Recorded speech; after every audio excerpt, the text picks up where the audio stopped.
Unë kam të drejtë dhe në bëjt pyetje, ju më bëri interpretimet tuaja. Sepse kemi të drejtë ta mbajmë stekën lartë. Jo, unë ju pyes për shembull mbi ç'indikacione e mbani stekën lartë? E mbani sepse këto janë matjet apo e mbani për çështje të ushqimit të vetbesimit? Kryefjala jonë në këtyre zgjedhjeve është integrimi evropian dhe kjo është një arsye shumë e fortë për ta mbajtur stekën lartë.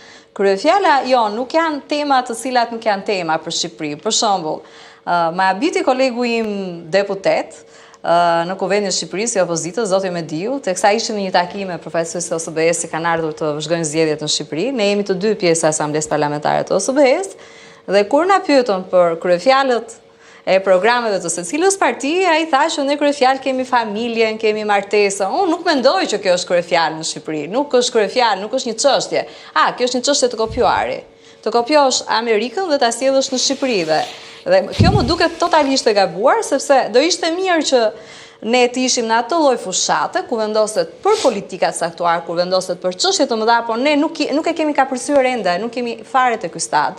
Ne jemi tek ato gjërat që janë krejt bazike, që e shqetësojnë shoqërinë sot, me ato na duhet të bëjmë më shumë diell, për ato duhet të bindim.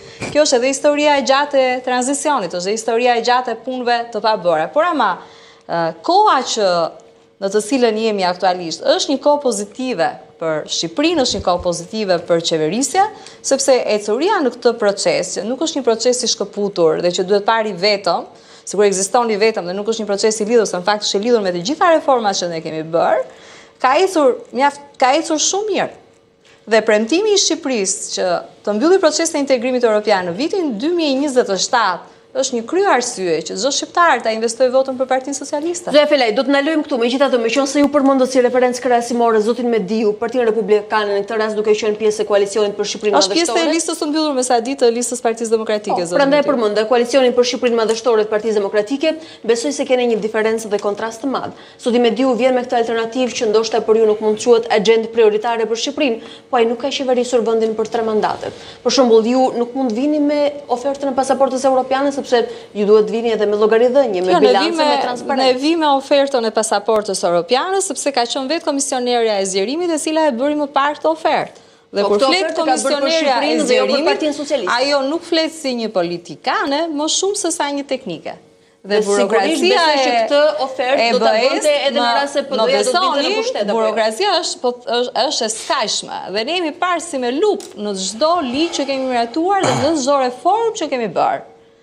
Nuk e ngritur më kot fjala vjen komisionin ad hoc për thellimin e reformave, për mirëqeverisjen, për luftën kundër korrupsionit. Ai është një reflektim i të gjitha raporteve që komisioni për zgjerimin i ka dhënë Shqipërisë vit pas viti, është një reflektim ndaj të gjitha mbretjeve që ata kanë ruajtur për çdo fushë qeverisje apo çdo organ të pushtetit publik. Mirë, kjo ishte një prej detyrave të mbartura të Shqipërisë dhe sigurisht është para detyrimit për ta përmbushur. Se kjo është derivat i të gjitha gjërave që kemi bërë deri tani dhe nëse ecim në këtë drejtim të përmbushjes së edhe këtyre detyrave, rruga për Shqipërinë është totalisht e hapur. Dhe mos harroni nga ana tjetër që sot për sot